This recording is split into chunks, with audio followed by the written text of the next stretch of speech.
Hi, I'm Doc AJ Chua and welcome to Adjusting Your Heart. In today's Ask Doc AJ episode, the question I'll be tackling is, how can I achieve work-life balance if my boss is a workaholic and super demanding?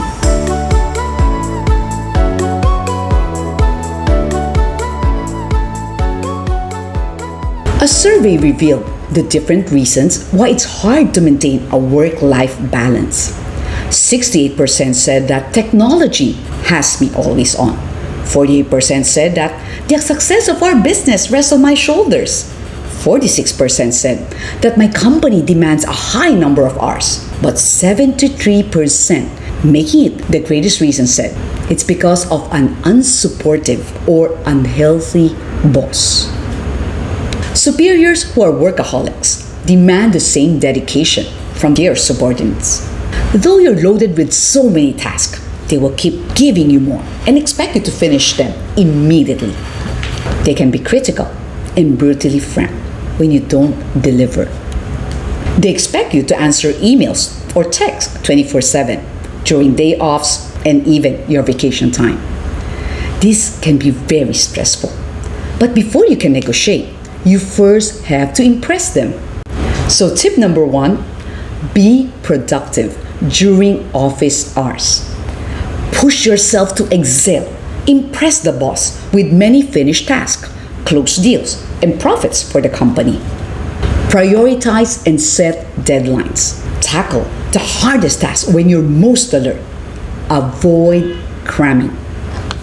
Learn some time management techniques like the Pomodoro technique, which means you have to first categorize tasks based on importance. Then you choose one. Set your timer for 25 minutes. Focus on a single task until the timer rings. Then take a 5-minute break. Then again, you set the timer to 25 minutes, continue the task, and then take another 5-minute break. So let's say after completing 4 cycles, you can then take a 20-minute break or even longer. That way, you'll get to focus on one and then relax for a bit. Tip number 2, be protective of your downtime. Other words for downtime are break, rest, free time, just to name a few. So being protective of your downtime means that you have to make sure that you have enough time for rest and recreation. Downtime also includes time spent with family and friends. You can check out our previous videos entitled 3 Strategies to Achieve Greater Work-Life Balance. Let's say that you're very hardworking and tackle a lot of responsibilities during office hours. Yet, your boss calls you often late at night and during weekends to ask you to accomplish more tasks. Then, it's high time that you have a one-on-one talk with him. Be polite, but assertive. Present evidence of your workload and accomplishments. Tell your boss that you can perform better if you have a work-life balance. Let him know that your phone will be on silent mode during meal times, night times, and weekends. He may send a message or email. You may not be able to reply immediately. And tell him that you're willing to make exceptions, especially for emergencies. If you're truly an asset to the company, your boss will accept your requests. That's what Debbie Coleman did to the late Steve Jobs. We know that Steve Jobs is the genius behind Apple, the producer of iPhone, iPad, and Mac. Steve Jobs' passion to create groundbreaking products and his perfectionistic tendencies make him a tough boss.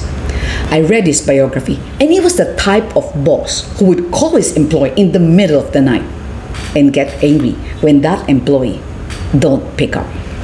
Debbie started out as a controller for the Macintosh project. She became head of manufacturing and later served as Apple's chief financial officer. She recalled how Steve Jobs shouted at her at a meeting. He said, "You never do anything right." Another time he told her, "What an idiot! I can't believe you did this stupid thing." After 1 year, and with the help of her colleague, Joanna Hoffman, Debbie confronted Steve, and things between them improved afterwards. Debbie said, "Yet I consider myself the absolute luckiest person in the world to have worked with him. That's because, in spite of Steve Jobs' demanding leadership, he inspired her to accomplish what seemed impossible." Tip number 3, be prepared to resign. Think twice before talking to your boss. He might ask you to leave since you don't like the way he runs the company. Or after talking to your boss, he wouldn't relent, and you decide to resign to take care of your physical and mental health. For practical reasons, I suggest that you don't resign unless you have a better offer. Gather more information about the companies you plan to apply to. Know the corporate culture, as some are notorious for toxic work hours. Then that will be jumping from the frying pan into the fire. If ever you decide that resigning is the best option, do it in a professional and polite manner.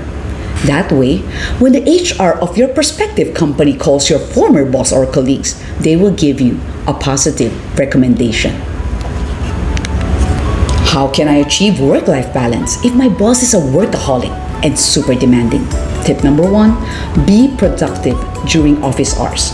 Tip number 2, be protective of your downtime. And tip number 3, be prepared to resign. If you're blessed by this video, please like, subscribe, click on the notification button below, and do share this video with others.